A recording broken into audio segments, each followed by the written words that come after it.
That's okay. I have done it 800 times and I still have errors. So I'll let you guys go. Enjoy it. Thanks for your help tonight, Ryan, as I try to catch up on stuff.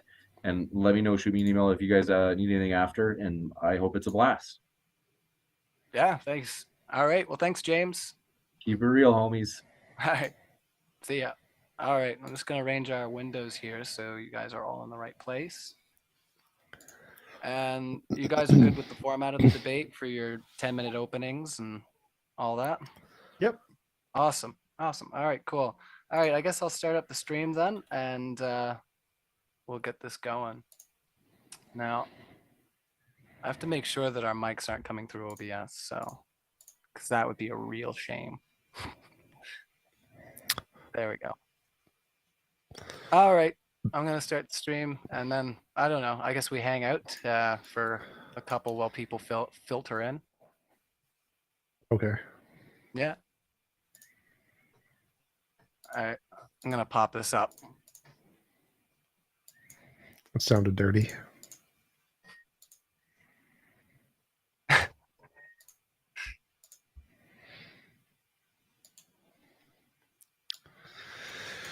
Free pawn.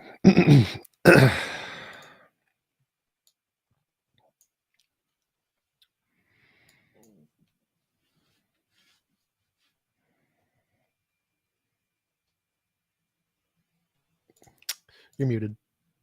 I know. I hope so.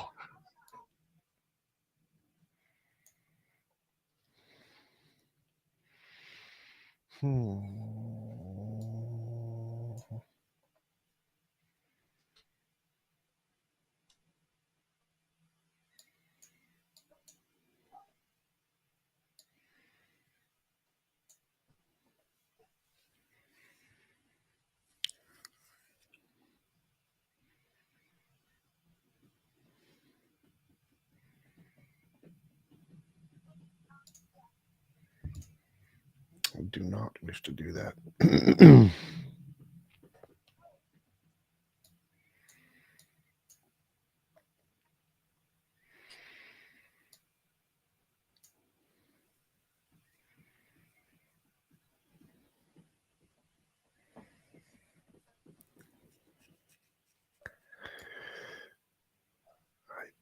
I can do that. I can do that.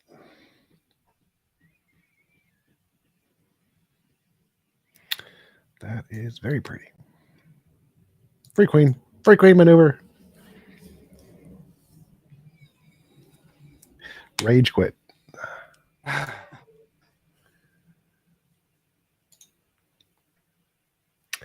Hello, people in my chat. All right, let's go. I must see my hair. My hair is important.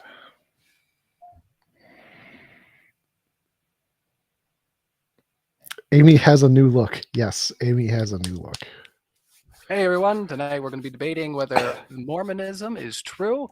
And to kick us off with our 10-minute opening, we have Kyle on the side of Mormon. So Kyle, I'm going to kick it over to you for your 10-minute opening, and the floor is all yours. Okay, I'll go ahead and share screen then.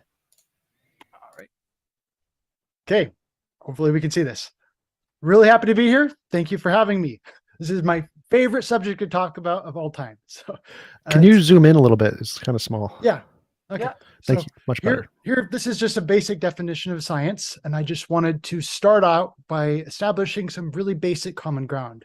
So here we have science means just systematized knowledge in general. TJump, do you agree with that?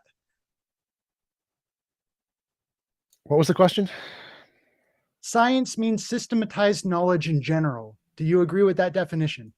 Science is a method to gain knowledge. I don't think science is knowledge. Okay, so you don't agree with this definition. Science is a way to gain knowledge. It is not knowledge itself. Okay, so there goes branch of knowledge of study, systematic knowledge, any branches of knowledge, systematized knowledge. Okay, so yeah, you're just kind of going off of something completely different there. You're kind of referring to the scientific method. So it's a method. Science is a that method. is There is no like science knowledge. Science is a method, and that method gives us facts, which are then called scientific facts. But science is the method. Like, Okay, so you don't agree with any of these definitions then? no, those are all agreeing with me. Systematized knowledge in general is a method. Yes, systematized. A system is a method. System and method are the same thing. Those are synonyms. Okay, so it's not just a way it's organized. Systematized is different than organized. No, system and method are synonyms. System and method are synonyms. Okay. Yes. Okay.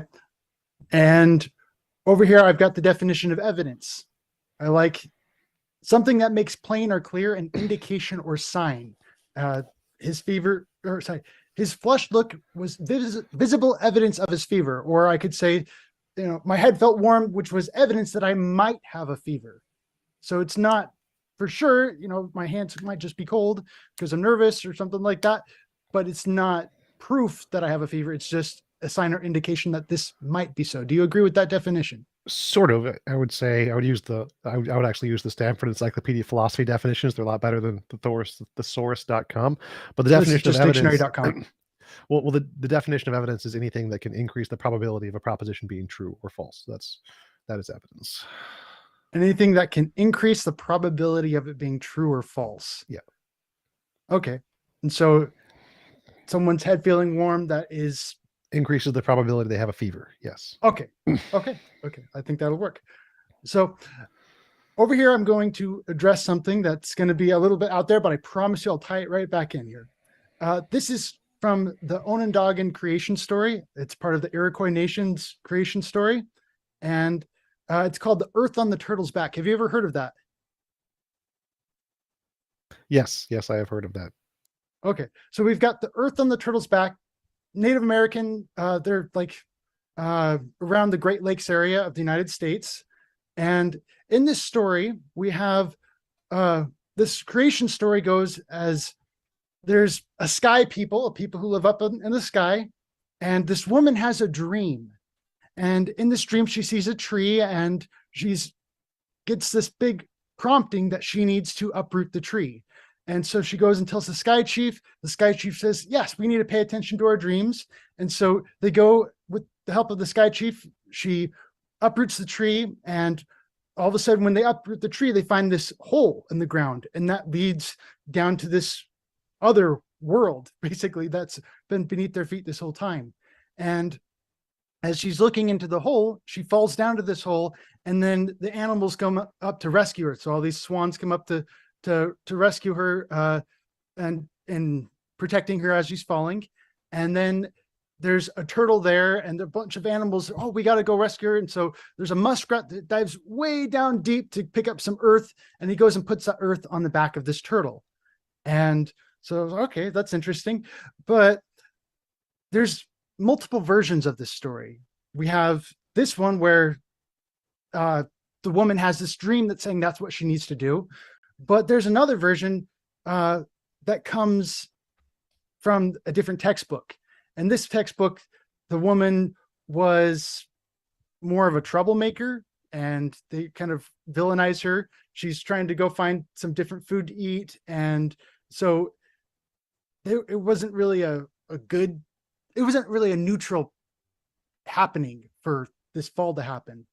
But as we look at like the main idea here is that there are variations in the same story. They're both two stories that come from the same tribe, but they're slightly different. However, as we really kind of dive into it and take a look at the finer details, we see a lot of similarities between this and just the book of Genesis chapter 1, which is I'm sure you're familiar with the Genesis creation story and how things were made. But in there's a woman who interacts with, I guess this is Genesis chapter 3 that I'm kind of diving into now, but there's a woman who interacts with the tree, and then there's the fall of mankind. And, but there's a slight variation in here because over here with Earth on the Turtle's Back, there's the animals that are there to kind of protect and watch over the the people, but it's reversed in the book of Genesis, where man has dominion over all the animals, but over here with the Onondaga story, it's completely reversed. It's, oh no, the animals are here and they have dominion over man. Man wouldn't be here without the animals, and it's kind of a really kind of cool influx there. I think it's the right word. Just kind of, you can see the mirror image almost, but with just some slight variations. And that's kind of how a lot of religions go.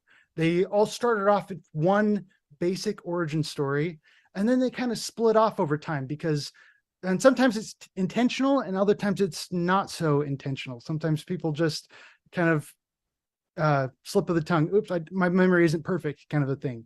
And then there's other instances. Oh, well, I don't really like the idea of man having dominion over all the animals. I think animals end up helping, and so they feel more inclined to have more respect for the animals, and so they kind of reverse it in that way. So I don't want to spend too much time on that, but that's really some strong evidence here that the two stories were from the same origin, and then they just kind of splintered off over time when we kind of see the common features. Now, this next one I'm going to show you, this is from a codex, and this is an Aztec human sacrifice ritual. And I hope you can see that big enough. So here we have the priest, and he's ripping the heart out of his sacrifice.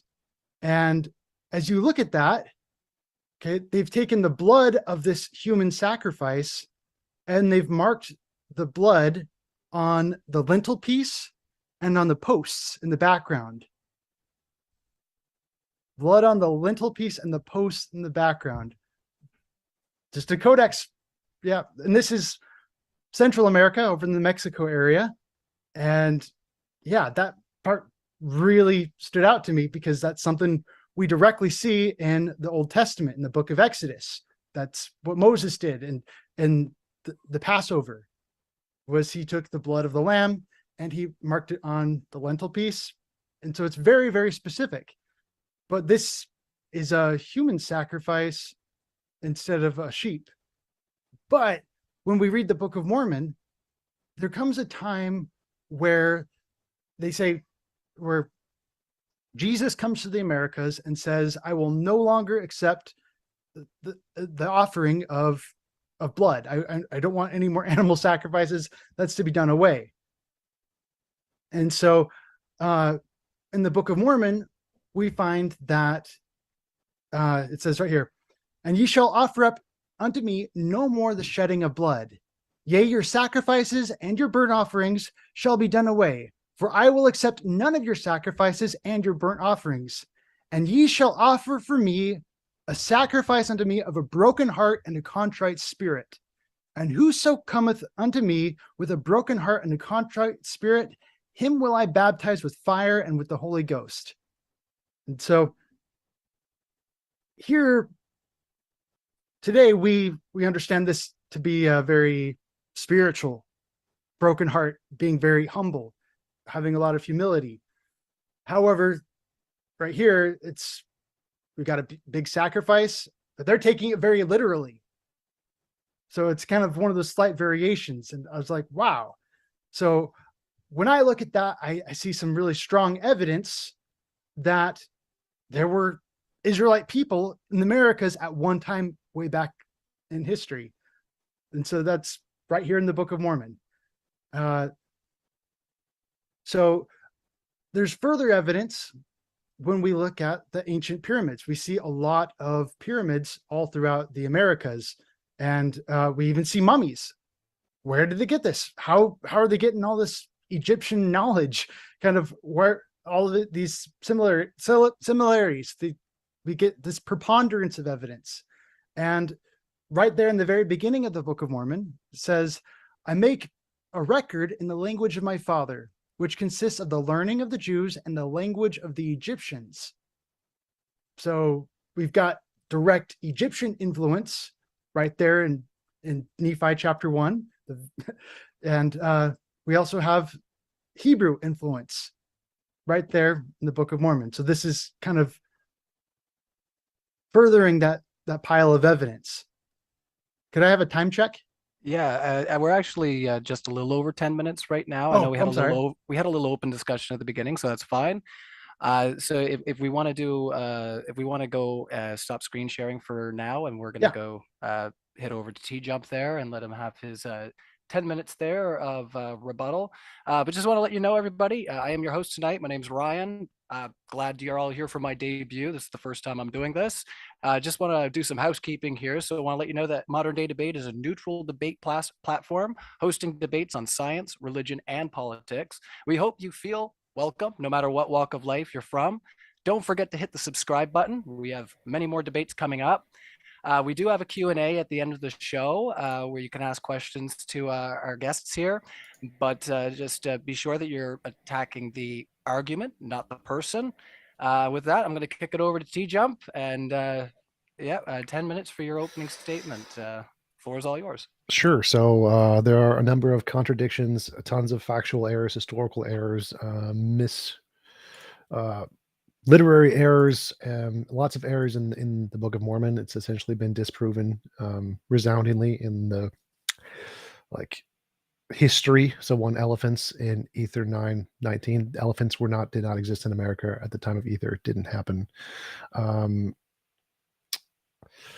Horses didn't exist in that area at the time period. They were in Canada and some other areas. Steel, there was no steel at that time period. Steel wasn't invented until later.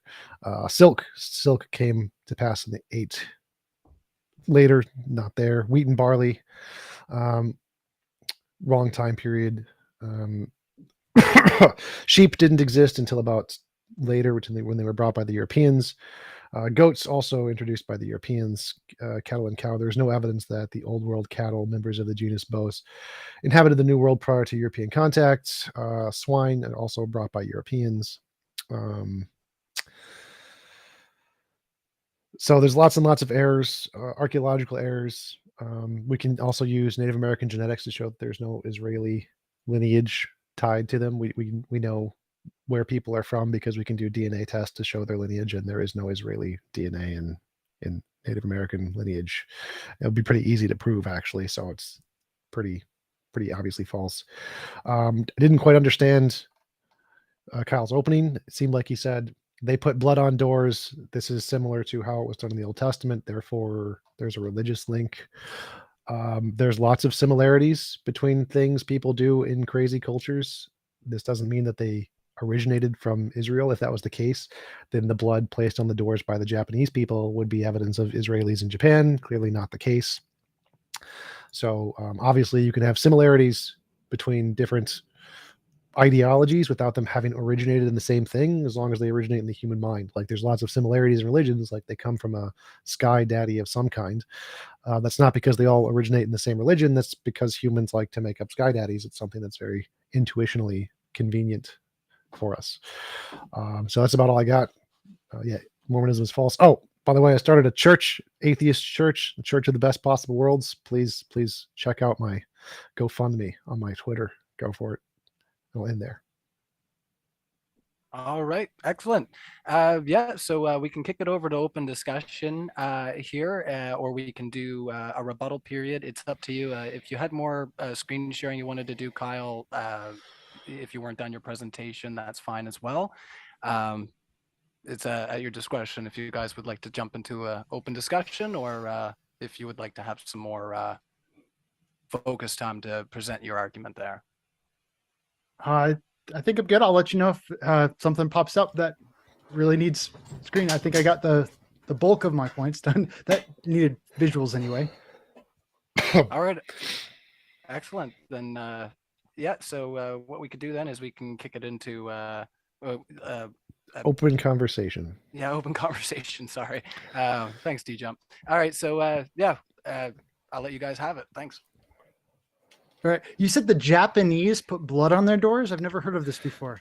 There's actually dozens of cultures that put blood on their doors. It's actually really common. It's not rare. Many cultures that do that. Yes. I have to look into it. I've never heard of this Japanese culture. Was it specifically on the doorposts and Yes. lintel piece? Okay. Well, we do both. believe that the ancient Israelites were scattered and they weren't just here in the Americas, Jesus said, other sheep I have which are not of this fold, them also I must bring, and there shall be one voice and one shepherd. And so we really believe they were scattered throughout the world. And that's why we see a lot of the same kind of architecture throughout the world. And so I don't know if you've ever compared Angkor Wat out in Indonesia and compared that with Chichen Itza and some of the other like Mexican pyramids. There's humongous similarities between the two. And so it really kind of shows to me that the ancients were far more advanced and civilized than a lot of the people in the world today really think they were back then. Well, I agree they're pretty advanced for their time period. That's true, but the reason they're similar is because they're pyramids. Pyramids are a triangle. It's like a three-dimensional triangle. Of course, they're any pyramid made at any time is going to have similarities to other pyramids because it's a pyramid. And so like the materials that they use to make the pyramid are going to be stone because they can't make other things. So any pyramids made at that time period are going to be made of stone, and they're heavy, so they're going to have to be transported in a very similar way. So there's going to be lots of similarities if you build a similar structure with similar materials with the same technology. Yeah, there's going to be tons of similarities. It's not because they knew each other or had a connection. It's because they were building the same shape with the same tools and the same materials. And so they're pretty relatively intelligent humans. And so they're probably going to use the most efficient way to do that by moving them in a way that they can capably do and not be dumb about it, which was the same in both cultures. Because there's no the fact that these were built in the same way isn't evidence that they had some kind of connection socially. No. Well, that's art history for you. This kind of recognizing iconography, really strong iconography, and kind of watching it, one nation influence another nation. And so one thing that we are able to really recognize here in the Americas is we just look at the White House and it's got the big, huge dome on the top. And that was one thing I specifically learned in my art history class, is learning about just that iconography and tying it all the way back to the Pantheon in Rome, and about how one started here and then kind of progressed over time. Right, because it's literally based on that. But people built domes in different cultures, and they weren't all based on some super dome in the past. They just came up with domes on their own. You're thinking people were building domes before looking at the Pantheon? Yes, people built or just domes kind of- all over the world. I mean, there was the first ones, and then other people built them too, not based off of the first one, with other technology. Domes have been built in multiple ways in multiple cultures. They started like underground domes by building the framework and then covering it with mud prior to the Pantheon. The Romans built the first free hanging dome, which was pretty impressive for the time period, but domes have been built way before that. Igloos have been built as domes way before that. Okay, I can take it with igloos, but igloos aren't really painted on the underside to look like the heavens. And so there's certain kind of iconography that kind of goes into it. And so it's kind of like having a very specific logo, and then all of a sudden seeing that logo in other parts of the world where it really shouldn't be. And so one of these kind of iconic markings, you can see the triptych doors, where you have the larger door in the center, and then you have two smaller doors to the left and right of it. And that's something we specifically see on Angkor Wat, and we also see it out in the Americas as well. It's because it's really convenient to have exits on either side of the entrance. That's why those doors are there. This is not some kind of cultural zeitgeist that people are like, hey, we need a big door in the middle and two doors on the side because religion. It's because it's convenient. It's like the same reason that pyramids were built in the shape of a pyramid was because it works. It's convenient. And so the reason you have two exit doors on either side and one big entrance door in the middle is because it's more efficient to get people out that way. Movie theaters do this also. Does that mean that movie theaters are influenced by religion? No, it's just, it works well.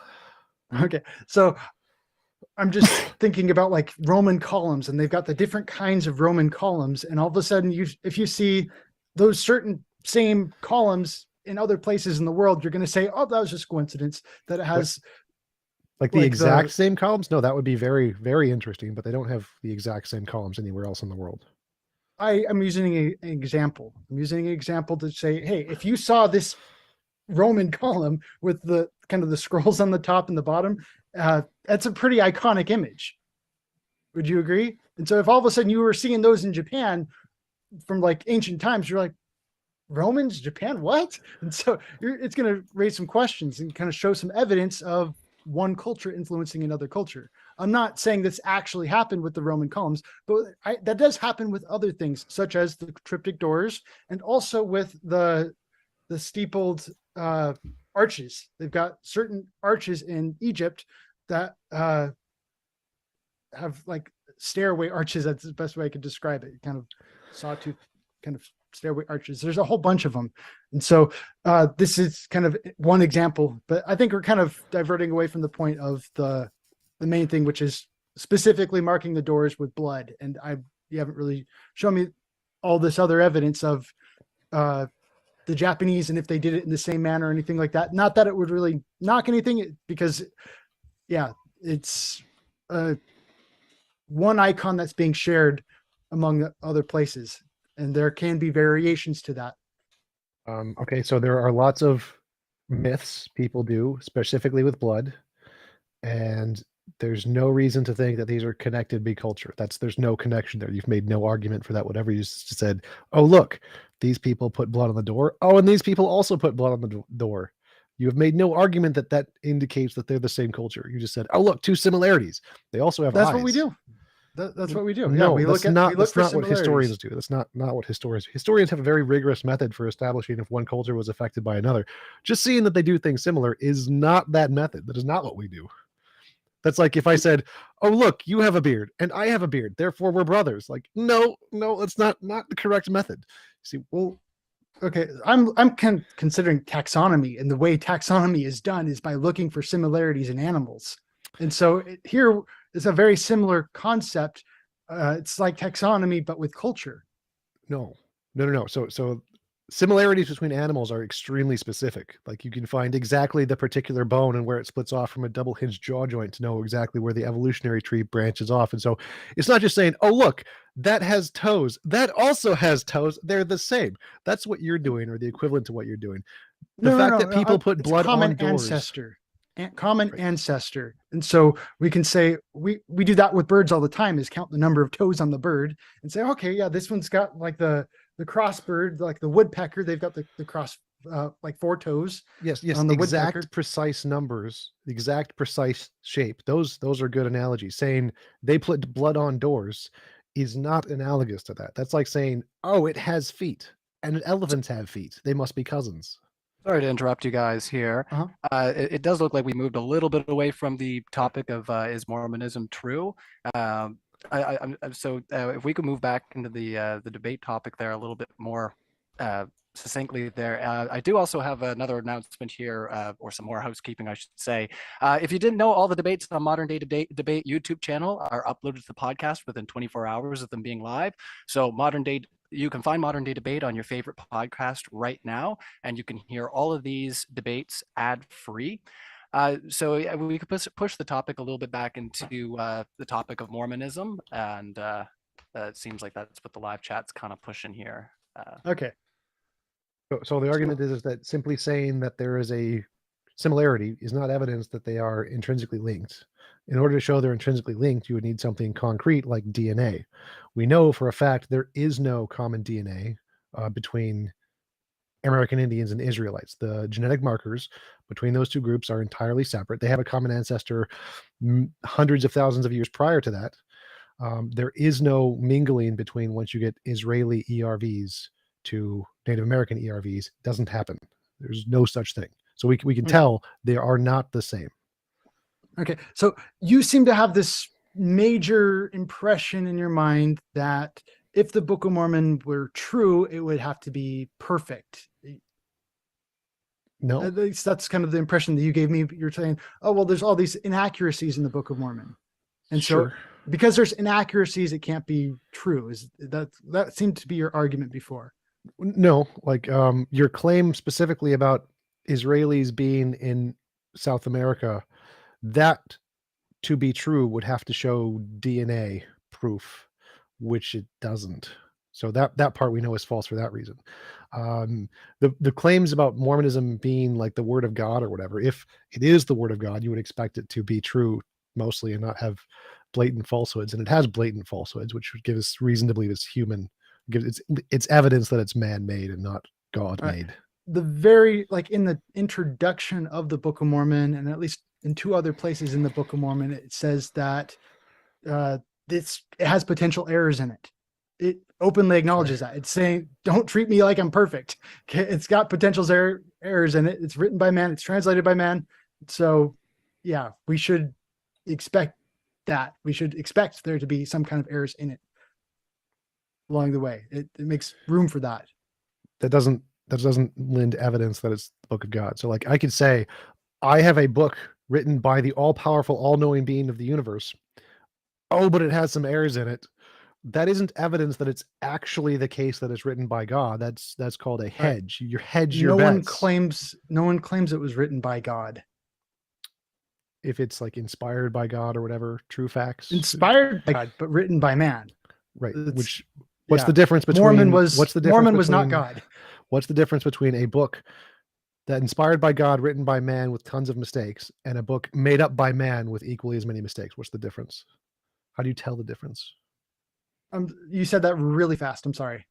How do you tell the difference between a book that was completely made up by a guy who claimed it was inspired by God and just has a whole bunch of mistakes because he didn't know anything, so he got a bunch of errors, and a book that was actually inspired by God but written down by a guy who didn't know anything and got made a bunch of errors? All right.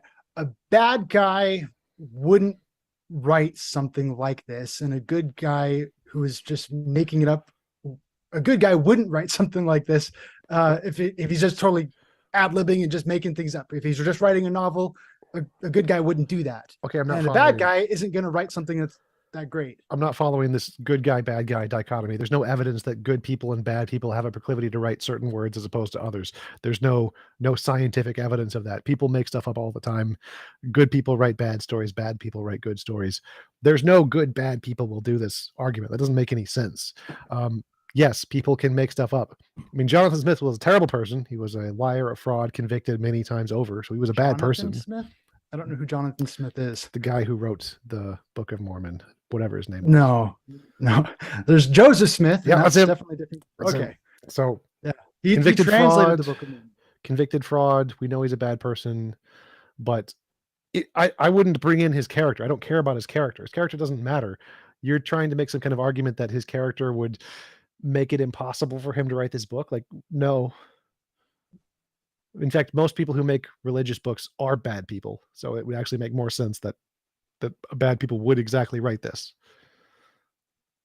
Okay. Well, yeah. So the whole thing here is it's not written as a perfect book. And so you were talking before, what's the difference between someone just making it up, not being inspired by God, and someone who is writing it being inspired by God?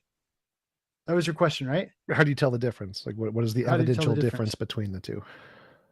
Well, there's the Book of Mormon promise, which is what really makes it stand out. And that is God testifies on his own behalf. He's able to speak for himself. We believe in a living God, not just a dead God. We believe God still speaks today. And so when I have an experience with God and I write that down in my own imperfect language, that's just as valid as the Book of Mormon is, for me anyway. Okay, but the question is how do you tell the difference between it being made up and it being true? So people can have delusions and they write down those delusions, which are not true. And then people supposedly have a vision of God and write down those delusions, and those are supposedly true. How do you tell the difference between the true visions and the delusions? Well, we study it out for ourselves. It's kind of a huge part of it. And so Alma talks about treating the word like a seed that we plant in the ground and grow. And so this kind of gets into this analogy of where it takes some study, it takes some thought, it takes some investigation. Well, I'm asking specifically for your methodology. So I understand that you presumably have some methodology. So I'm asking you, how do you differentiate testimony of God versus testimony of delusions? So I'm specific question about methodology. How do you do it? All right. So the very first start is just through prayer. You can ask God if he's there, and God answers his prayers. He's willing to testify and Okay. do miracles in people's lives. And God, so that's kind of are you there? Can I get a gold brick, please? okay. So there's more to it than just that, because, and you have to understand kind of the expectations that go into it. And so, Okay, tell God me doesn't- what magical word prayer I have to say to get my answer. well, there has to be that contrite heart. Okay. You have to have that contrite heart, being willing to change, because the I'm moment totally open to change. I follow the evidence wherever it leads. Tell me what magical words I need to say for God to answer, because I've been trying for years now, or for many years, never got anything. So what is the magical word combination I need here? okay, he's the one who judges your heart, not me. And what I do is I help people build that relationship. And so one of those ways that you can really show that you are sincere and are willing to change can be through fasting. That's one great way to show, hey, I'm sincere about this. Going to church, there's certain commitments that you have to show him. Look at me, I'm being committed. And so it's kind of, I'm going back to the seed here. You don't just plant it in the ground. Okay, I'm expecting fruit now. It takes time for that tree to grow and develop and produce fruit. And once you have that fruit, wow, there it is. And that's how Yes, you know. So how do we verify the fruit is there and not a figment of your imagination? That's the question. Well, like I said, it's like planting a seed. And so What is the success rate? So like, let's say we take a group of 1,000 people, we all pray, we all fast. How many of them are going to get the word from God? I don't know the answer to that, because different Is people have it different circumstances. Is it more or less than the amount of random chance? That's what I'm interested in. I think that's kind of amount of random chance. Yeah. So like just a placebo, placebo double-blind trials where we give half people a placebo, it does nothing, and half the people a drug. If the drug has the exact same positive effect as the placebo, the drug does nothing. So you have a control group, which is random chance. How many will see visions of God via random chance? And then you have some methodology, and that methodology has to increase the number of people who hear from God. Otherwise, it's no different from random chance, in which case it does nothing. so you're talking about like a specific like study, get a whole bunch of people in a room. Any method. So any methodology that you propose that can get us in communion with God, if it works at the exact same rate as random chance, that means it doesn't work. It does nothing. So you need to give me a method that I can do that'll have a higher rate than random chance to get into communion with God. And we got plenty of atheists here willing to try it. Willing to get in there and do that. So like I said, there's kind of that level of commitment, and you could do that. I don't know any kind of statistics for you on the matter. I can just kind of point to my ancestors and the miracles that they've seen in their lives, and I can read from you from their journals if you wanted me to. And yeah, they've seen some really amazing things that happen. Again, my question is addressing all of those. It's how do you tell the difference between that really happening and being a delusion? That's the method I need before we can go through, is this testimony reliable? We need to know, how do you tell the difference between imagination and reality? My method is novel testable predictions. Works extremely well. It's what science uses. It's the only reliable way that we have that can differentiate imagination from reality. If you can make a prediction about the future that we don't know anything about yet and get it right consistently, that is phenomenal evidence. Simply saying you have personal testimony does not do that, because everyone does. Everyone claims to have personal testimony. Every religion, every delusion, every ghost story claims to have personal experience. That is a terrible source of evidence. This is why we don't use it in the court of law. We don't use it in history. We don't use it in science. Okay. And so this is kind of going down to your whole definition of proof, which you don't really believe in, because we could be a brain in a vat. And if we are all brains in a vat, then everything we see is a delusion. I didn't say anything about proof. I said evidence. Evidence, anything that increases the probability of a proposition being true. So I don't need proof. I need evidence. Okay, well, you wanted something that is, you wanted to know for certain that it's not a delusion. No. Right? I want evidence. I don't need certainty. I need evidence. So evidence that something is not a delusion is novel testable predictions. It's not proof, but it is evidence. Okay, so novel testable predictions. And so how would Yes. you go about in doing that in taxonomy when it comes to classifying animals? Well, Can you evolution really does it all the time. Like evolution has no problem doing this. They say we predict that we're going to find, if evolution is true, we predict we'll find a fossil that is a halfway between a lizard and a fish, and we'll find it exactly this geological timescale. No, nowhere before it, nowhere after it, and we'll be able to. And then they say, okay, we've never seen this before. Now we predict it's going to be here. Then we go look, we go dig, and we think, hey, we found it.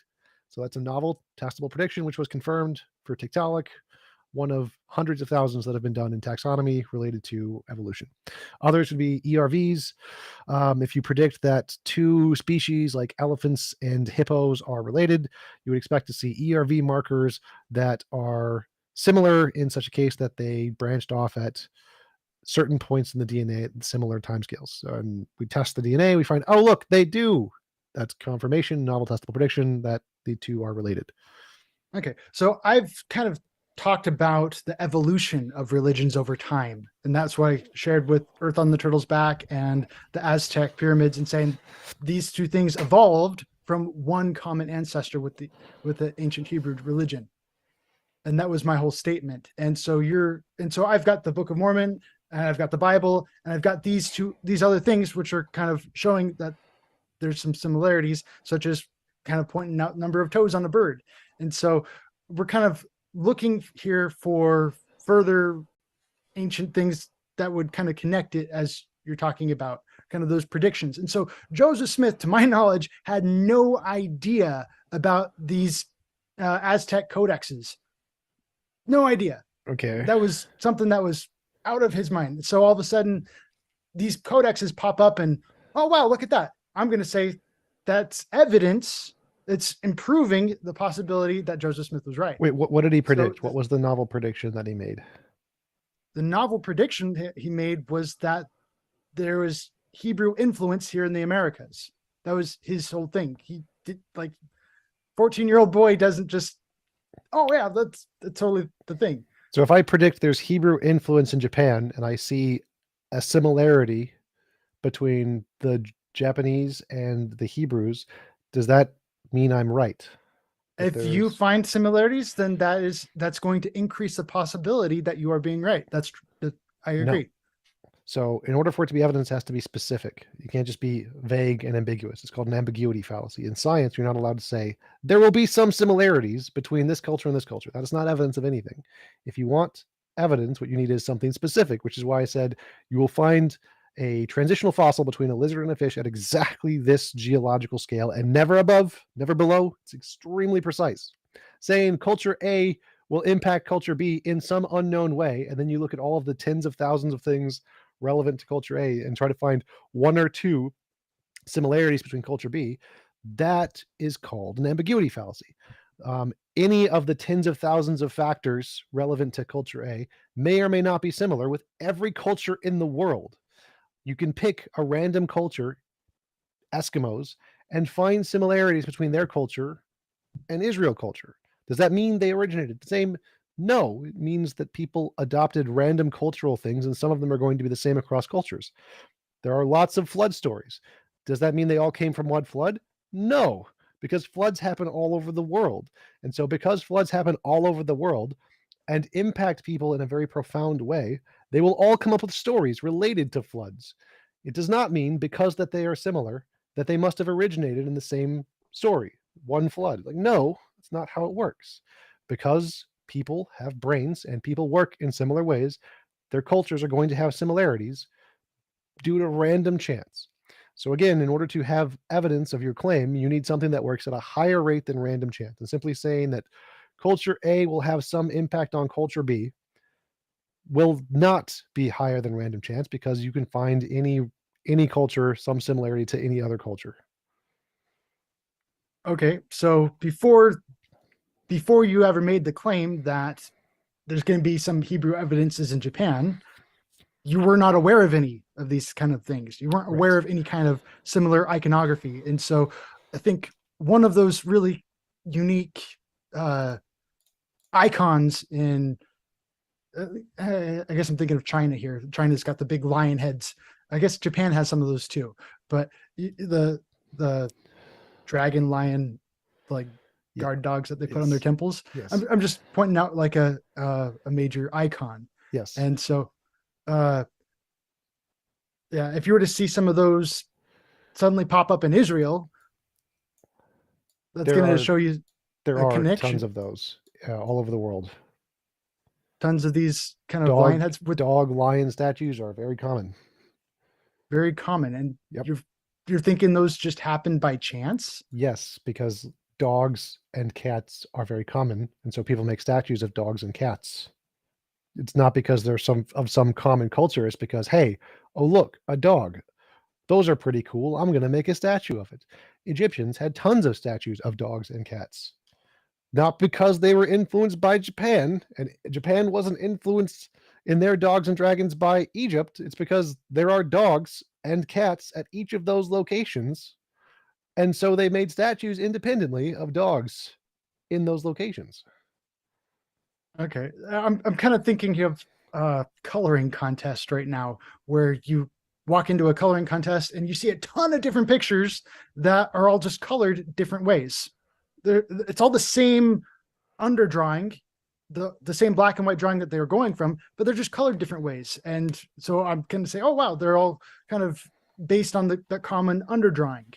But you're just saying, oh yeah, they're all just kind of drawing that underdrawing on their own, and they just happen to look the same. And it can be very, very specific in times. Well, no, that's the part you're missing. None of what you said is specific. Blood on doors is not specific. Blood on doors is like sculpture of a dog.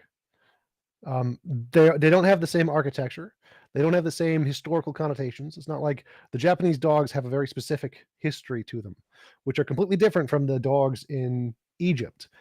They both have statues of dogs because dogs are really common, but they aren't the exact same statue, which is how historians can tell that they are not in any way related to one another. People just happen to see a dog and be like, hey, that would make a cool statue. And so when you're trying to make a connection between cultures, you can't use something extremely vague like, oh, there's blood on the door, or oh, look, a statue of a dog. I You think need that's to a predict personal bias. specifically. No, this is science. The science has a method specifically to be able No, to you're determine. just saying that it's not specific, and I think it's super specific, What? especially with the whole heart thing and being a sacrifice.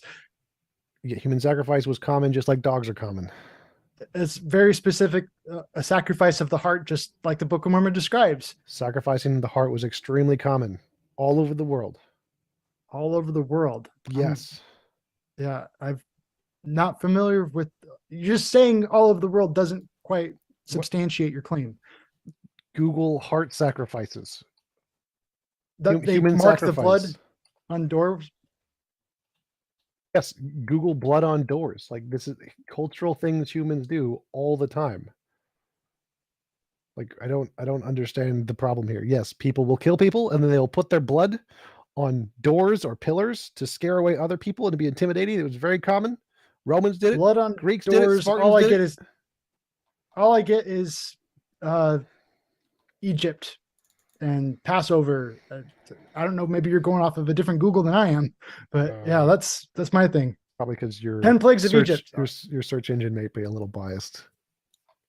Okay, so your claim is I'm claiming that you probably search things mostly related to Christianity, and so it's probably coming okay. up. So your claim is unsubstantiated. Then you just said Google it, and I Googled it, and that's all I got was Hebrew.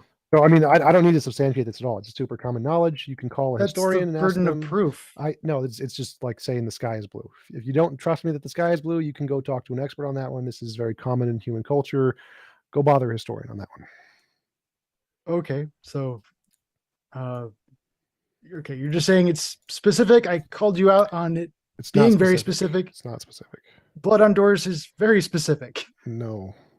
It's not like on the door itself, it like the wood in between, it's on the door That's not posts. And specific. the lintel If you piece think it across. is, you don't know what specificity is. You don't know history, but you can take that up with historians. Like, if you Well, think that's you great can- evidence, then you're done. Like, I don't really care. Like, it's not. I've proven it's not.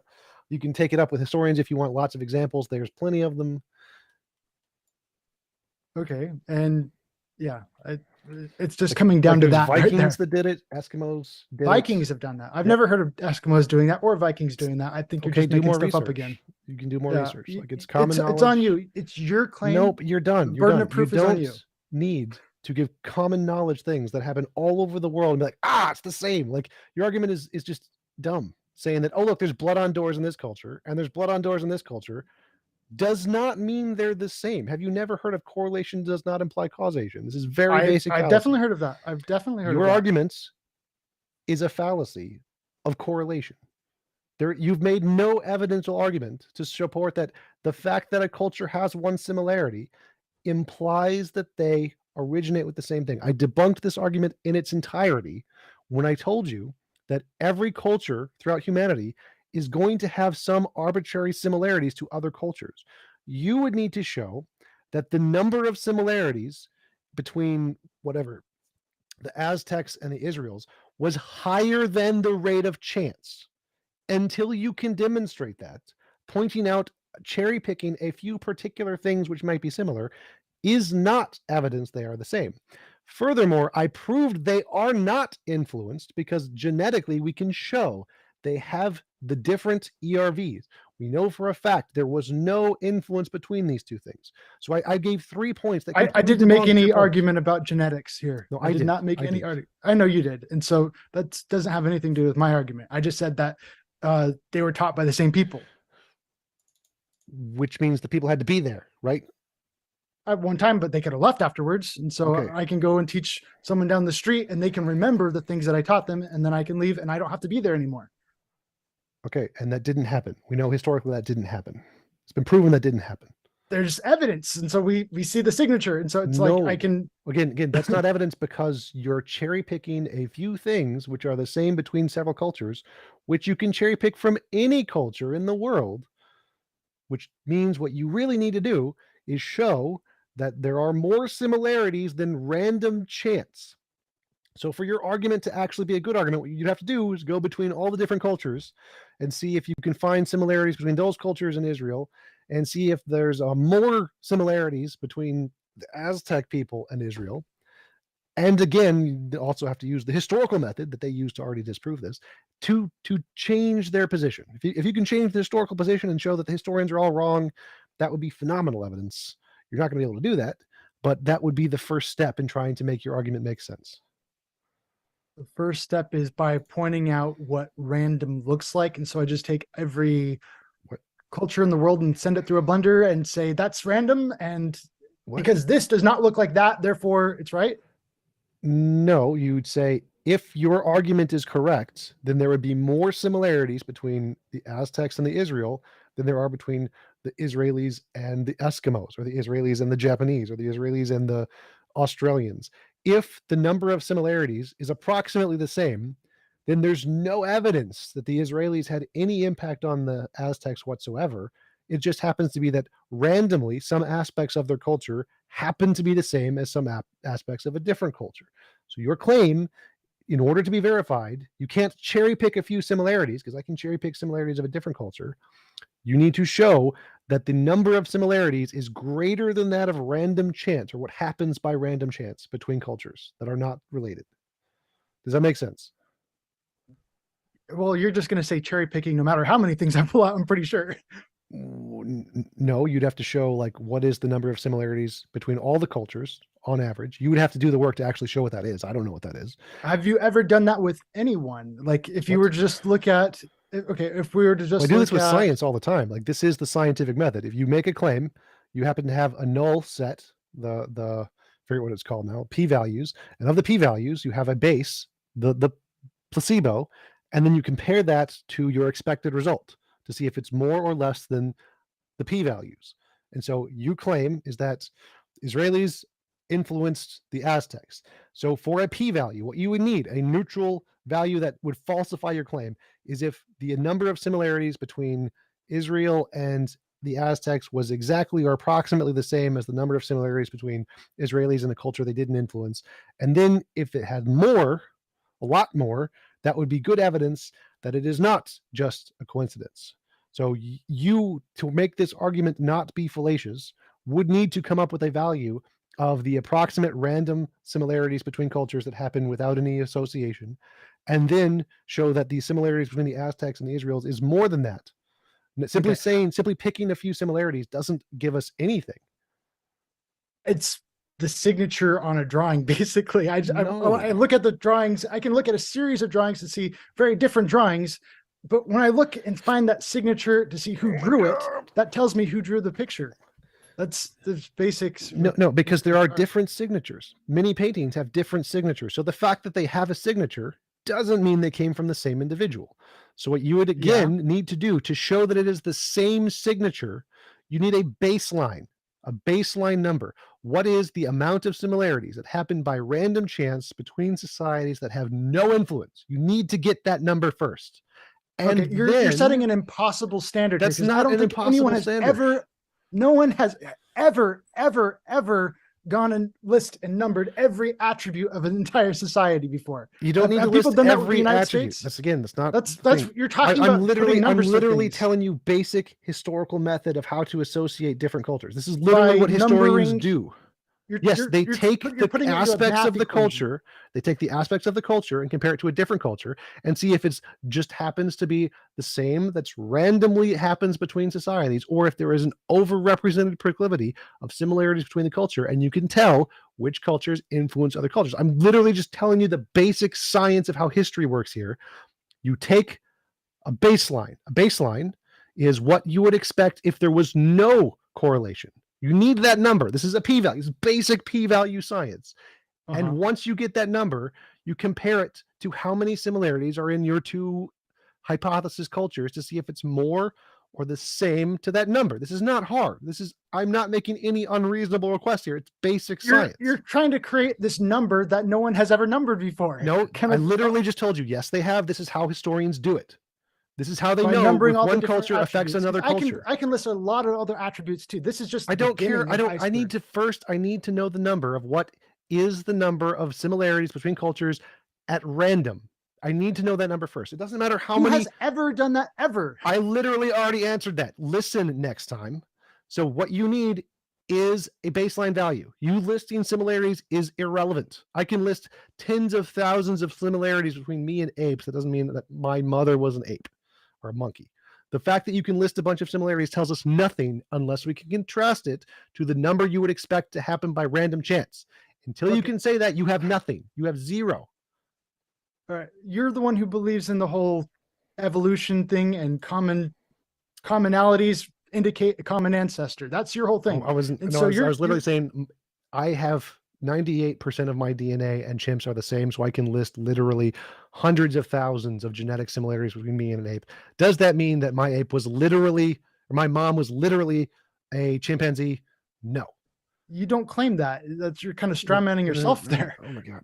So the argument here is that the number of things you can list, does that tell me whether one was influenced by the other? So I can list tens of thousands of similarities between me and a chimpanzee. Does that prove my mom was a chimpanzee? You're strawmanning yourself. No. Oh my God. I don't even know how to. So what you need in order to prove a claim is to say, what is the amount we would expect by random chance? What is the amount of similarities we would expect by random chance between me and an ape? Well, because we come from a common ancestor, there's going to be about 98% of the genome that's going to be the same. So that doesn't actually tell me whether or not an ape was, or a chimpanzee was my mom, because it's what we expect. If it's not my mom, it's what we expect. So in order to know if a chimpanzee was my mom, you would expect it to be higher than that number. You expect it to be like 99.9999999% of DNA would be the same. Then you could conclude, yes, my mother was a chimpanzee. But so the point here is I can list 98% of similarities, but that does not show a chimpanzee as my mother, because it is the equivalent of what we'd expect if it was not my mother. So the point is that you need a baseline number first, and then show your similarities go above that baseline, not just list a bunch of similarities. That's irrelevant. It's gibberish, not science, not evidence. Okay.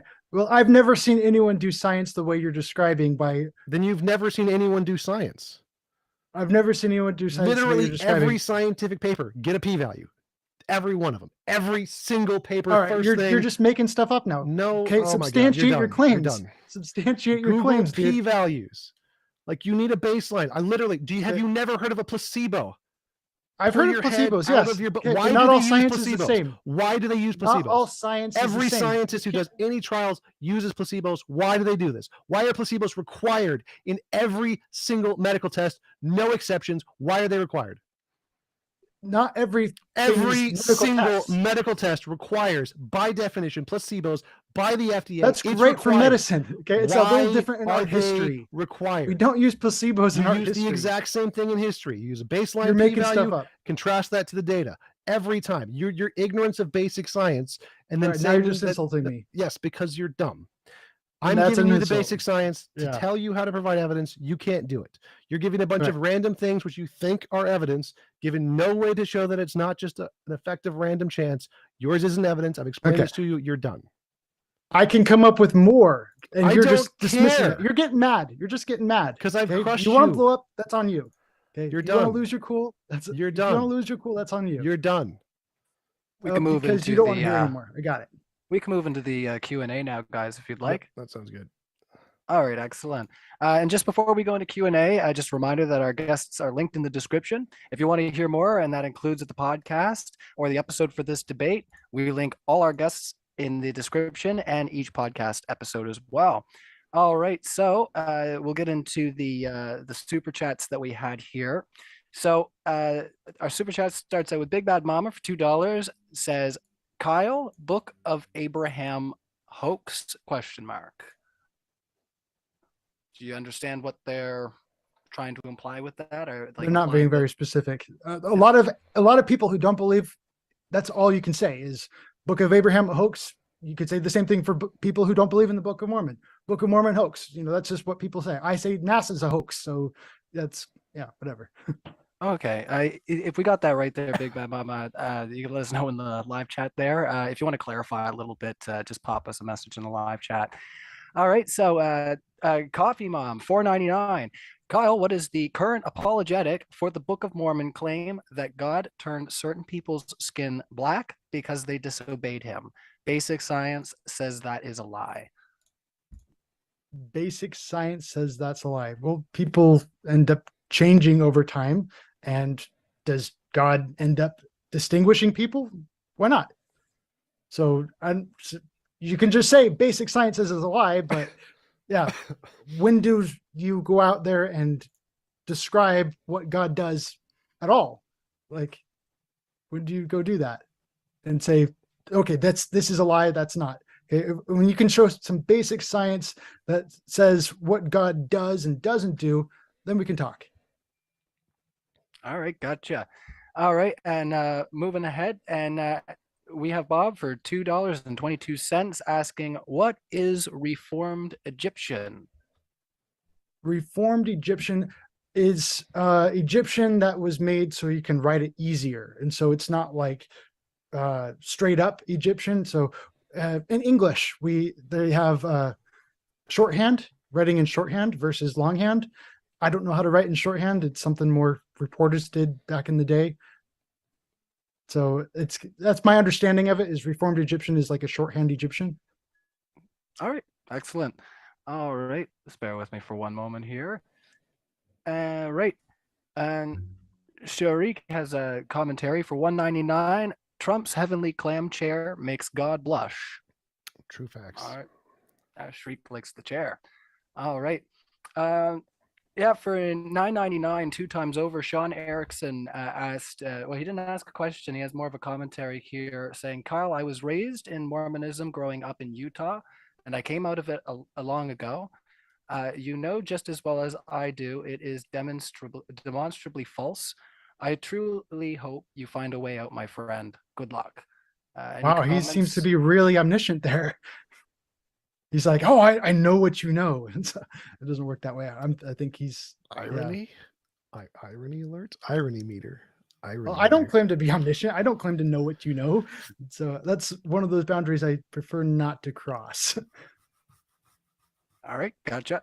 All right, so we'll keep going here. Another one from Bob here for $2.22. We have, how according to the witnesses did Joseph Smith translate the Book of Mormon? How did he translate it? Yeah, so they're asking how, according to the witnesses, how did he translate the book? through inspiration and the power of God. Okay, got you there. And Mark Reed for $5 asks, Kyle, Romans used to put hyena blood on doors to protect from witchcraft. TJump is correct on this point. Thresholds were important, so was blood. All right, you guys. Hyena blood. Okay, that's not really straight from the heart or a sacrifice. Any comments there, TJump, on that one? That's kind of directed to the two of you there. It says you're correct, so. I mean- Yeah. So it's just there are similarities between cultures and things that people value. Blood is one of them. Hearts is another one. And so the fact that people use those in rituals to do magic is extremely common. And Kyle wanting specific examples of this is just kind of silly. Like, yeah, there's tons of them. Okay. I don't know how is it being put on the mantle, the top, on the visor? It's just being tossed on the door. Like, it's really, really not specific at this point. If we could expound on that. And also, Rome was not that far away from Israel. So should there be some kind of a cultural influence To protect from absolutely. witches? What do you think happened in the Passover? We were kind of To protect from we witches? We put the blood on the door to protect from the destroying angel. So we could take that as an evil spirit or something like that. The Israelites, they did this and that protected them, so we're going to adopt that. And that's kind of the way cultures are influenced by each other. And so we just look at the Greeks and the Romans and about how they very similar Correlation is not very causation. Similarities are religions. common. You need a base value of how many similarities happen by random chance before you can You think don't that believe the Romans believed in the same kind of gods as the Greeks. They just changed the names to a lot of them and what altered a few of the stories. those are different gods than the Hebrews. Oh, yeah, I agree. But this is kind of about The question one is culture can influencing people another. can people do things that are similar by random chance? Does that happen? By random chance. Yes. Do people randomly do certain cultural things that happen to be really similar because Putting of one random block chance? on top of another, I could say that people could randomly do that. Okay, Right. So building the block question towers. is how do you tell the difference between similarities that happen by random chance and those that are more than random chance? The question Well- you need to answer is well, how often do they happen at random chance? And how often would be more than random chance, right? So we can look at the Greeks and the Romans, right? You're the one talking about this big p value with the Greeks and the Romans. What? Where do you see that p value anywhere? Or is it just say, oh, yeah, we see similarities? I'm going to call you out on this one, saying that you're just, We know specifically that exact- the Roman gods are translated to the Greek gods, and they have different names for the same thing. We know those are culturally translated from one to another because of the amount of similarities is higher than that of the rate of chance. There are and lots of one was similarities. okay, so you're okay. I'm trying to hold you to your same standard that you're trying to Yes. hold me to. Sure. And so you're saying that we've got all these things and we can't just say it all happened by correlation does not equal causation. We have to have the p-value. We have to have all these numbers in there. Yep. But I don't see any numbers. Have you ever heard of any numbers? Yes. And That's literally history what they textbook do I've in ever- history. Yes. In Literally that's what every they do. history textbook I've ever read, I've never heard them list out the numbers when it comes to the similarities. Maybe you And should so if read you want to better claim that books. if you want to claim that's the case, substantiate your claim. Well, again, they all do this. This is literally a thing. All What do is this. the amount Yeah. of similarities that happen by random chance? Is this more or less? That's the premise of every paper when they're claiming similarities. All right. Well, How let's see often does this it with the happen by Greeks and the random Romans. chance? Is this more than random chance? That's the question. That's how you And know. we can look at the Mayans and the Aztecs, the Greeks and the Romans. There's a lot of different neighboring civilizations that have influenced each other. We could look at Yes. Japan and China. And they Japan and happen China- at a higher rate than civilizations that are unrelated, right? If civilizations are unrelated, they will have some similarities, but that number will be lower than civilizations that influence each other, right? They're going to have more similarities, right? Yeah. And so Why is that's that what I'm hard? talking about. But I've never seen anyone number it. You're saying that it's all about the numbers. And so Yes, China it and is. Japan, somewhere out there would have had to number it, but you Yes, have they do. no. They do. They literally do in all Let's of the see it. papers. Let's see Read the it. papers on history and how they make Got 3 similarities. papers, but I am not going to point you to any specific papers because Because they all have it. Pick one. it's BS. Okay, you're just making stuff up. Just like last time, you were wrong Substantiate when your I was claim. making stuff up about the blood on the door. You're wrong this time as well. You're just trying to insulate yourself from I your false I still beliefs. haven't seen any. I still haven't seen anything to substantiate your claim.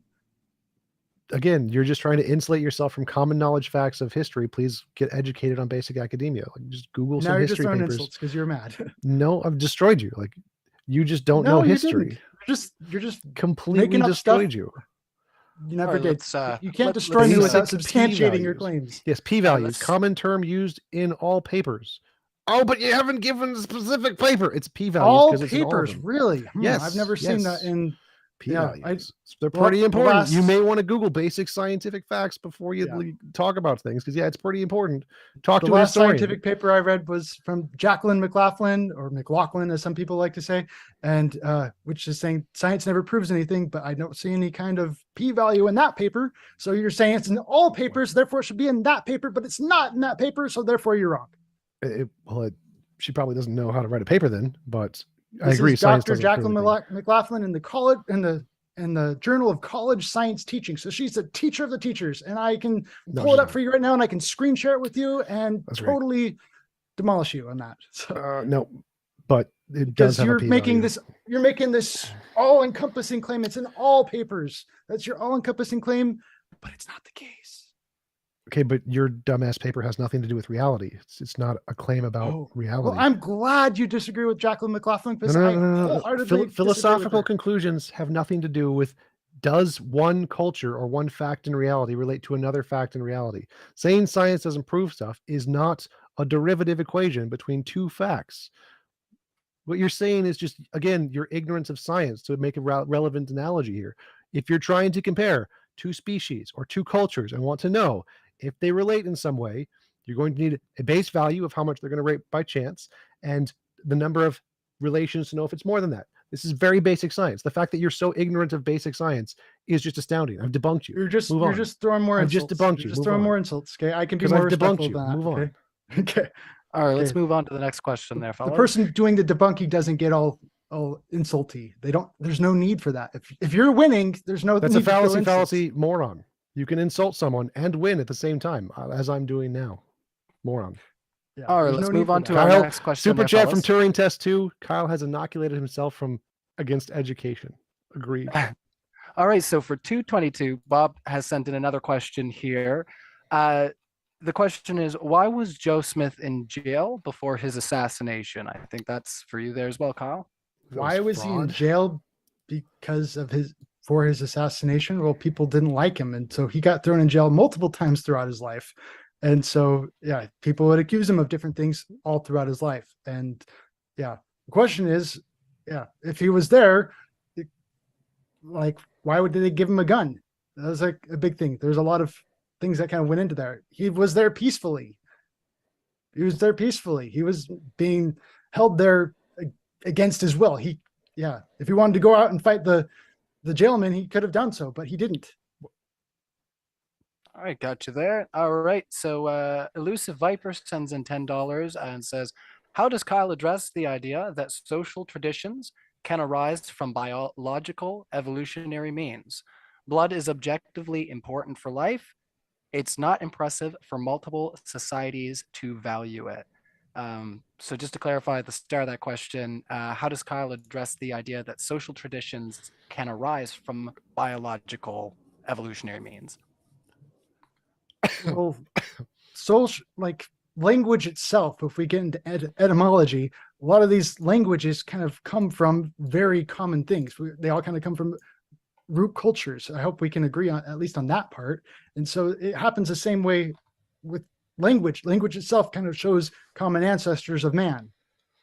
And that's basic etymology. And so it goes farther than just language. It also comes out in cultures. And so a lot of people view blood as life because they come from the same kind of cultural background or originating in the same places their languages came from. Or they die when they bleed, and so they think blood is important because if they lose it, they die. Could also associate blood with death in that way. Yes, that's probably why it has been seen as important throughout all cultures, even though they have no relation to one another, because they die if they lose the blood. or they die if they see the blood. So it can equally be put on with death. In fact, with it actually gets seen as death a lot of times because a lot of people say, "Oh, their divinity don't bleed," and so that it actually becomes a mark of mortality. Having blood is what makes you mortal. All right, gotcha. I got Ozian Talks, $5. I believe God does not exist and that I'm rational for my belief. Not sure about Mormonism with infinite gods and humans, with one causing the other. That's With- the Okay, so can you say that again? yeah, I'll read it in its entirety. I believe God does not exist and that I'm rational for my belief. So the bulk of, I think, the commentary is not sure about Mormonism with infinite gods and humans with one causing the other. With one human causing another human to come to pass. Oh, I think it I means the guess there's a lot gods. of Because in Mormonism you can become a god, and the no, no, god. no, no, no. It's we are gods. We are children of God, and so that's kind of when Jesus said, "Ye are gods." That's written in the book of Psalms. Yeah, so it's not just having one God, but we are all the children of God. All right, And so gotcha. if they want to say they don't believe in a God, they have to define this word God. And so yeah, I just look at the ancient Egyptians and they believed their leaders were gods. And that was something like a title that even like the judges and throughout the Old Testament, they would be referred to as gods. They'd get that title being God's representative. And so if you want to say that judges don't exist, that's on you. All right, excellent. So we'll continue on here. Matt Lay sends in $2. I hope I said that right. It says, "When does the Mormonism debate start?" So we can move on from that comment there. For $10, Rihanna Randall says, "Okay, Book of Abraham. Joe translated Egyptian and said it was written by Abraham. Then it was actually translated and turns out to be a basic funerary test. Please explain how that's not a con." Please explain how that's not a con. Well, we can look at the book of Abraham and do a deeper study on that if we have time. So, yeah, that's all I can say on that. Okay. And how are you fellows doing for time right now? Because we have a couple questions in the live chat, but we're getting near the end of the super chats here. So we can keep going with some of the other questions that we had in there. It's up to you fellows entirely. Sure, I got one super chat from my end. Kyle, I see similarities between your hair and Hitler's. How heavily were you influenced by him? See similarities? Yep. I don't know. So that one's a little bit too on the attacking the person side of things, but appreciate that, TJump. There we go. Yeah, we have another one in here for $5. Brigham Young taught that both the moon and sun were inhabited by people. Has the Mormon Church ever found scientific evidence of that to be true? I haven't seen any scientific evidence of Brigham Young ever saying that. And so he's been attributed with saying a lot of different things. Exactly how many of those things he actually said, I don't know. Hey Joe, So I how's it think going? we'd have to kind of cross that bridge when we can see the evidence for it. Okay. Gotcha. And our last super chat for the super chat questions so far, we have that bandana guy. It says, "Kyle, do you agree that any contradiction proves that it's false? If you say no, then you have a different standard for moon landing versus Mormonism." Any contradiction for, okay. Well, when it comes to the scriptures, I look at like a whole collection of things. Okay. And so I kind of test it out piece by piece. And so I can say, okay, this part's true, this part's true, this part's true. Oh, but I'm not really sure about this part. And so, but I'm going to go and look for other things. And so I was talking about this with the Bible recently. Okay. The Bible talks about a place called Jerusalem. Does Jerusalem exist? Okay. Jerusalem does exist. That part of the Bible is true. Okay. Well, it also talks about a place called Egypt. Does Egypt exist? Okay, yes, Egypt is an actual place that does exist. Okay, that part of the Bible is true. And it also talks about the Red Sea. Is there a Red Sea between Jerusalem and Egypt? Oh, yes, that does exist. Okay, that part of the Bible is true. And so we can break it down into multiple pieces, and then all those pieces together make one big thing, one much larger picture. But if, okay, well, it says something about corn in Jerusalem. They planted corn. Did they have corn at the time? I don't know. I don't think so. Maybe that's an error in translation. And so that part might not be true, but does it disprove the entire book? It disproves part of that book, not the entire book. All right, excellent. So yeah, while we wait for more super chats, if you guys aren't in a hurry to go anywhere, I get some regular questions that I pulled out of the chat that might be of interest conversation here. If you guys want to stick around for those. So I have here from Joe Doman asked earlier on, what supernatural events has Kyle seen, if any? What supernatural events have I seen, if any? I've seen quite a few.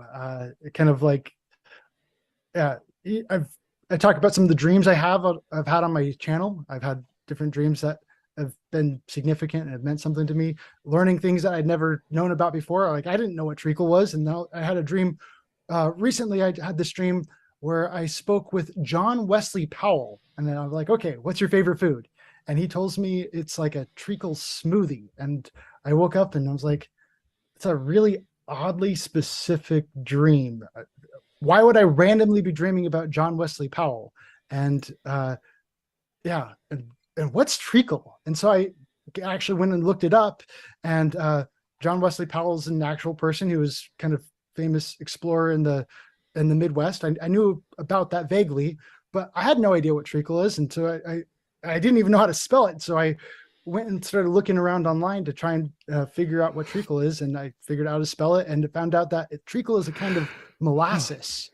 A molasses that was back in John Wesley Powell's day. It's the right time period, and it was a drink additive. So I thought that was interesting. So that's kind of one example. I could talk all day about other examples that I've had or my ancestors have had, but I think, yeah, we'll give some time for other people.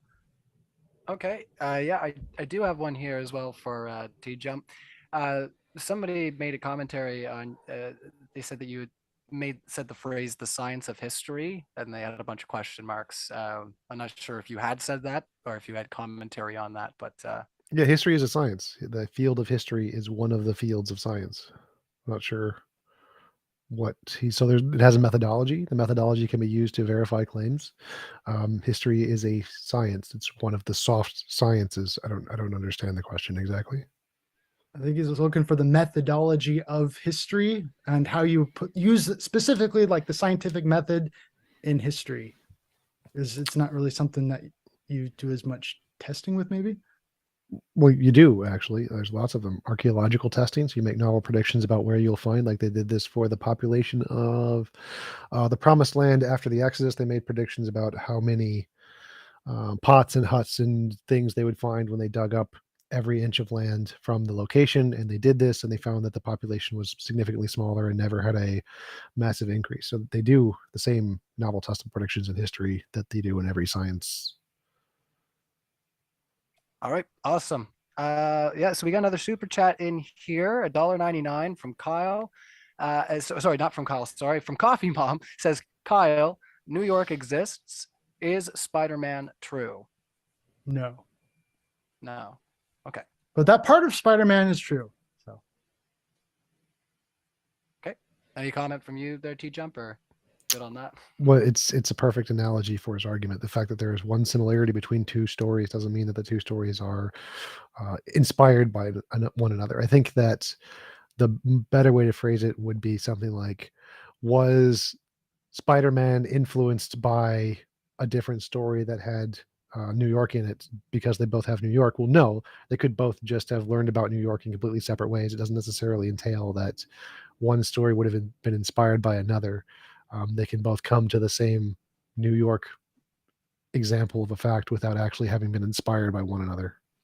okay, what about Ninja Turtles and the movie that just Spider-Man, Amazing Spider-Man #2, and Ninja Turtles, the whole plot line of mutating the world, climbing up to this big tower and having this big epic battle on top of the tower? We see commonalities in both movies. Yeah, those are It's tropes. kind of like the Like same plot. well, there's lots and lots of tropes that are very similar between movies that have absolutely no relation to one another. So like fights on big towers is something that's happened in tens of thousands of movies. That does not mean that they are all inspired by one super movie that happened first that had battles on towers. Um, there are common Well, it's themes. kind of trying to spread mutagen all over the place, and so Spider-Man 2, they're trying to turn Well, everyone into the lizards, and then I have and no the idea Shredder about and Ninja Teenage Turtles wants to turn. Like I don't know Never the saw that specifics movie. of those two stories, so I don't actually know if they're related to one another or not, but I do know that there are tropes in movies there's lots of tropes in movies, and that doesn't necessarily mean that they're all inspired by the same thing. Okay, so but we do agree that there are a lot of recycled material that you see all the time in movies, where one movie is Sure. definitely influenced by another movie. Sure. So all of a sudden, if we see another movie come out there that has people living in computer program, you're going to say, wow, and you're going to immediately go start looking for similarities to like the Matrix or something like that, right? Yeah, but that doesn't mean it's influenced by the Matrix, because there are movies that exist independently came up with these stories without watching the Matrix. Like the fact that they have the same story doesn't mean that they originated from the same source material. Okay. I think the more recent one is I read the book I, Robot, and I see that book influencing tons of other movies out there from similar concepts, like Mother. If you've ever watched that one on Netflix, that one's very much kind of borrowing from I, Robot. All right, excellent. Yeah, we have another one in here from that bandana guy. Another one for $10. And he asks Kyle, then you don't have the same standard in thought when it comes to evidence. In the moon debate, you said the moon landing was fake because of contradictions, but yet not in Mormonism, question mark, dishonest. He's coming at you a little bit there. Yeah. Yeah, I think he'd have to go into more detail than just that. Like he's got to substantiate his claims. All right, excellent. So yeah, that was the last super chat there. Let me just move over to some of the other questions I had here. Master Optics asks, what does architecture have to do with Mormonism? What does architecture have to do with the Book of Mormon? And so the Book of Mormon specifically talks about a group of Israelites with that Hebrew Egyptian culture coming to the Americas. And that's kind of like a major theme in the Book of Mormon from, most of the Book of Mormon here talks about that family coming to Americas and then growing from there. And so a lot of that is directly all about that. And so we're talking about Mormonism. I'm talking about the Book of Mormon. And so, yeah, great book. It has a lot of different details on that. And so there's a lot of really fine things about it that I'm just going to say that Joseph Smith, there's no way he could have known that, such as the Codex is here. Yeah, so his architecture argument made logical sense. If there was lots of architectural similarities between Israel and the Aztecs, that would be good evidence that they influenced one another. So that I think the question didn't understand the logic of his argument, which it was a logical argument. I just don't think it's true. Okay. All right, excellent. Yeah, so we have another super chat here. Let me just look this, just give me a second. So from Montiero, $2 says, why did Joe copy Freemason rituals into his temple? Why is there Masonic like similarities within the Church of Jesus Christ of Latter-day Saints? Well, Joseph Smith saw a lot of things, and when he saw certain things, those things inspired him. And so from like ancient days. And so that's kind of what opened his eyes. And so the way that was currently being used was wrong. And so it's about a restoration, taking things that are currently being misused and correcting those things and using them the right way. All right, And gotcha. so I'll also point out that Masons killed Joseph Smith. They were the ones who murdered him. When he was dying, he was calling out to the Masons he recognized in the group of people. So All right, awesome. And so sorry there, Kalados, that I missed your super chat there. Khaled had sent in a $20 super chat, asked if Kyle, if significant cultural similarities between Israelites and Aztecs existed, then how come we don't see it in significant cultural practices such as warfare? Why were they so different? there's a lot of time. And so these ancient Israelites came in around like 600 BC. And so there's from 600 BC and then going on, there was a lot of time for them to be influenced by other cultures around them. It never said that they got here to an uninhabited place. It actually says they got here and that there were other people here. And so other tribes that they were influenced by. And so there's a lot more mixing going on there than just, okay, it's a direct influence, only one line of influence. All right, excellent. Sorry if I seem like I'm coming at you there, Kyle. I got a lot You're of right. questions here for you from the super chats. Just bear with me here while I just scroll up here. My apologies. I just lost that one there. So yeah, there we go. How many wives from Toy Ranch for $5? How many wives did Joseph Smith have? If your answer is less than 30, look it up. I've specifically looked into the number of wives, and so a lot of those things are kind of like hearsay. There are other ones that are much more specific, and people, oh yes, we were married, and so I'm going to say more than one. I can feel confident in saying that. I could say as much as 10, but I don't know. A lot of the details after that gets kind of wishy-washy, and so yeah.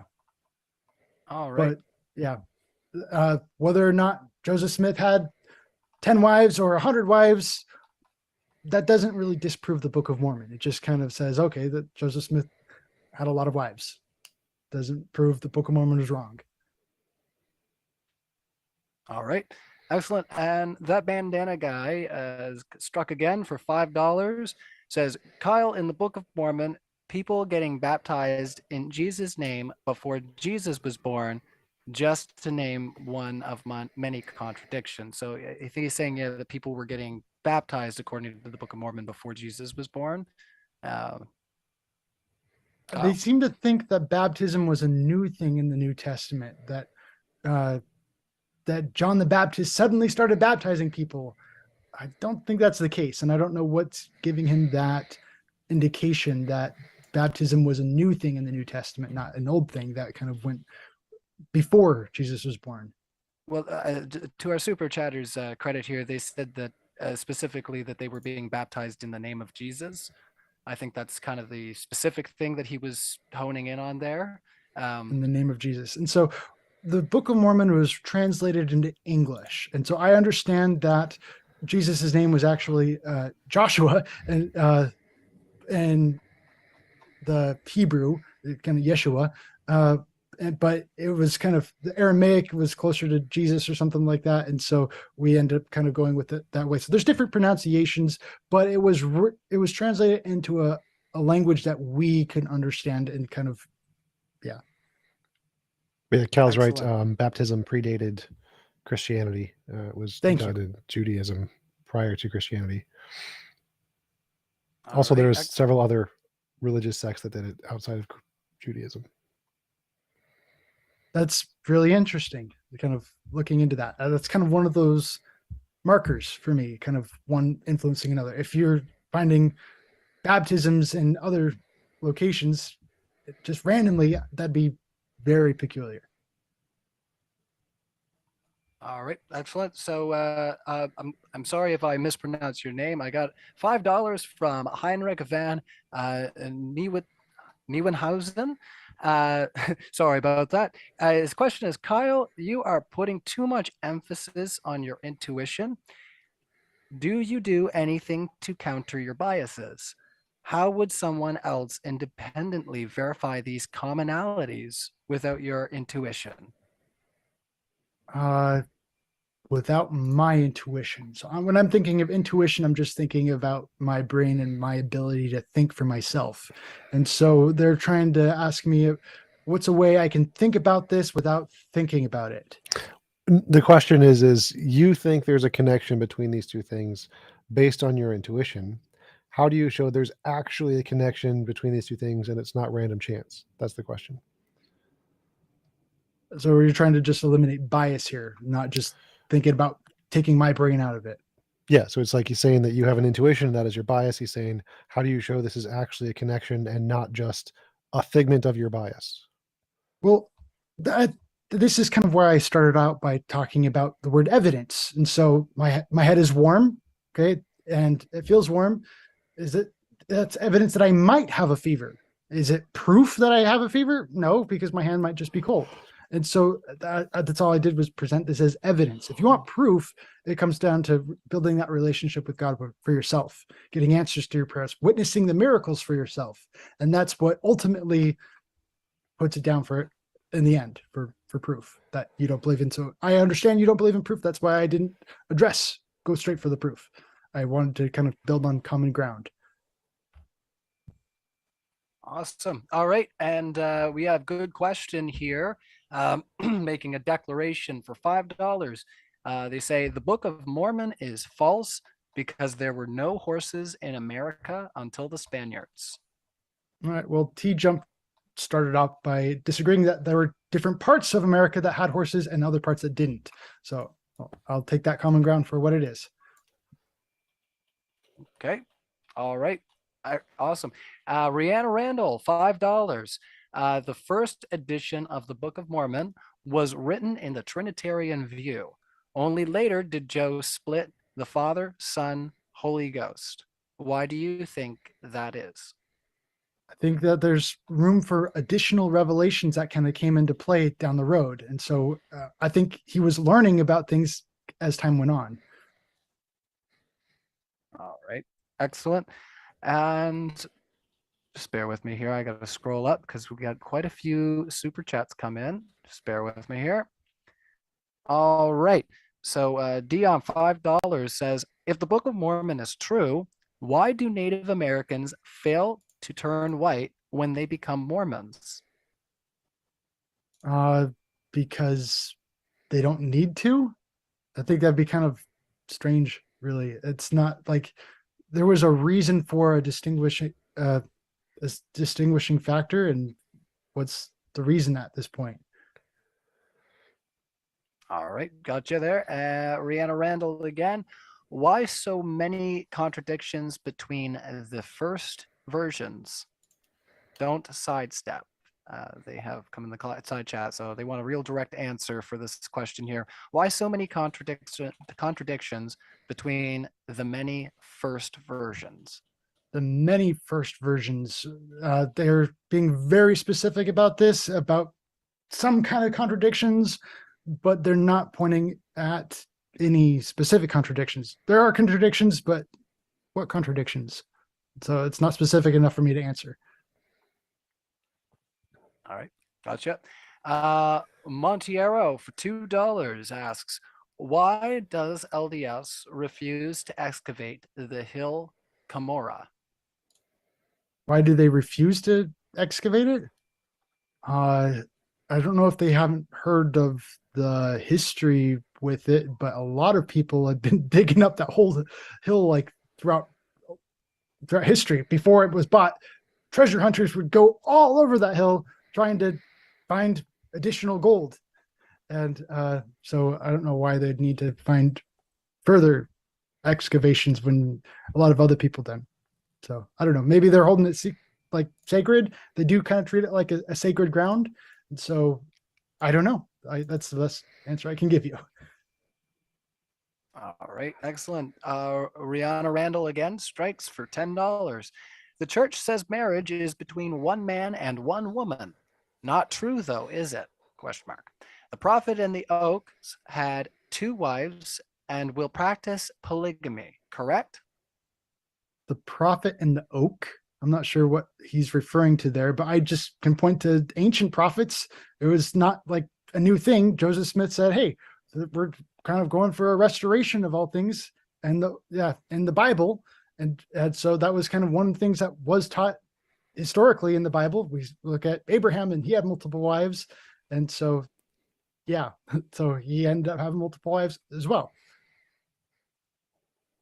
All right. Awesome. That bandana guy, $5 again. So the last question they'd asked was about the baptism timeline. So they did message back to clarify. They say, no, Kyle, I am talking about the timeline. Jesus wasn't born. Therefore, you can't be baptized in the name of Jesus. You can't be baptized in the name of Jesus before Jesus was born. I don't know where they're coming from with that. I think their first question was implying that there's a claim maybe in Mormonism that people were being baptized in the name of Jesus before his birth. I'm not sure if that's something. Yeah, you're aware well, of, but that's taught in the that's Book what of he's Mormon, implying. like 600 BC, that they knew Jesus was going to come. Like, there's a lot of prophecies, even in the Old Testament, of the coming Messiah. And so they were being baptized in the name of this coming Messiah. And so I don't know, like, there's a lot of prophecies about him coming. And so I don't really see where they're coming from on why. Oh, how did they know? Well, a lot of people knew. We just look at like all of the parallels when it comes to Moses and Jesus. And yeah, there's a lot of parallels between that. I can look at Joseph in Egypt. Joseph in Egypt, there's a lot of parallels between him and Christ. And yeah, there's just tons and tons of them. And so like all of the scriptures point to Jesus, the way, the truth, and the life. We almost done. Yeah, I was going to say, we've only got a few more super chats here to wrap up. From Rihanna Randall, $10. Your proof is the promise and the prayer, which every other faithful theist has. How can you say they're wrong if you came to different conclusions the same way? Is faith a reliable path to truth?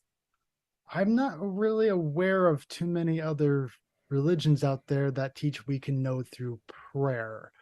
Like, yeah, I don't see the Buddhists saying, yes, you guys can pray, and then Buddha is going to answer your prayers and work all these miracles in your life. I've never heard that before. So exactly where this is coming from, I don't know. So it's enlightenment, not prayer, but yeah, they do. Okay, skeptics and scoundrels. I will let you fellas know in the live chat that we're going to wrap it up here in the next few minutes. So yeah, we'll get these questions done up here, as I think TJump's ready to call it a debate.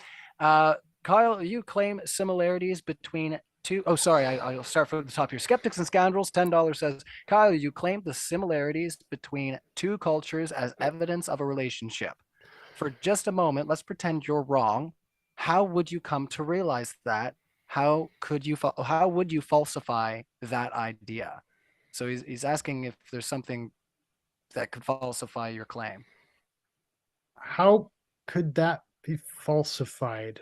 I don't know. It's kind of, for me, the one I've been thinking about a lot lately is just like, okay, how can you prove that the Earth is a globe at this point? And so that's just kind of the picture that I've got in my mind is, okay, well, at this point, you'd have to like crumple it, like take a pancake and crumple it into a ball, and that's how you prove a pancake is like, how do you prove that this pancake is flat and not a ball? And so yeah, it was like, I can't prove that this pancake is not a ball. It's a flat pancake. And so it's kind of the same thing with this, is I can't falsify it. It's kind of so blatantly obvious.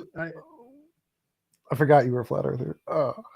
Yes, I'm a flat earther. So All right, Brian Jenkins, $4.99. Kyle, why does Smith have extramarital affairs with dozens of women and only received his revelation of plural marriage after Emma became suspicious? again, that's a open claim. There's a lot of people who throw things at him and smear things at him, but yeah, that's got to prove that they actually happened first. All right, excellent. Well, yeah, we'll whip through these last couple chats here, and then we're gonna wrap it up here. They just keep coming in. Kyle, the issue now, I don't know who to trust, you or the other religion's weak evidence is when the conclusion can equally be substituted for the arguments. Well, I say I'm not telling you to trust me. I'm not telling you to trust the religion. I'm telling you to trust our Heavenly Father. Let him speak for himself. God speaks, not just spoke. God speaks. His works are without end, and his words never cease. That's the phrase I'm going for. Awesome. Good question. $5 for TJump. TJump, the last American horse died 10,000 years ago during the glacial age, and they were three-toed horse-like mammals. Sure, that's horses in America. Alrighty. Okay. Why couldn't Joseph Smith, Montiero for $2, why couldn't Joseph Smith re-reveal the stolen Book of Mormon pages? Why couldn't Joseph Smith re-reveal the stolen Book of Mormon pages? I don't see why he couldn't have. It just wasn't there for him. That was it. All right. It comes from, it's revelation from our Heavenly Father, and unless he gives it to him, it's not going to happen. All right. Excellent. Well, that's the end of our super chat. So I think that will conclude our discussion here for today. So I'd just like to say thanks to TJump Kyle for coming out and debating, and everybody in the live chat there giving me an easy time on my debut here doing the moderation. So thanks everybody, and we'll see you next time. All right. Okay. Thank you. Peace out. All right.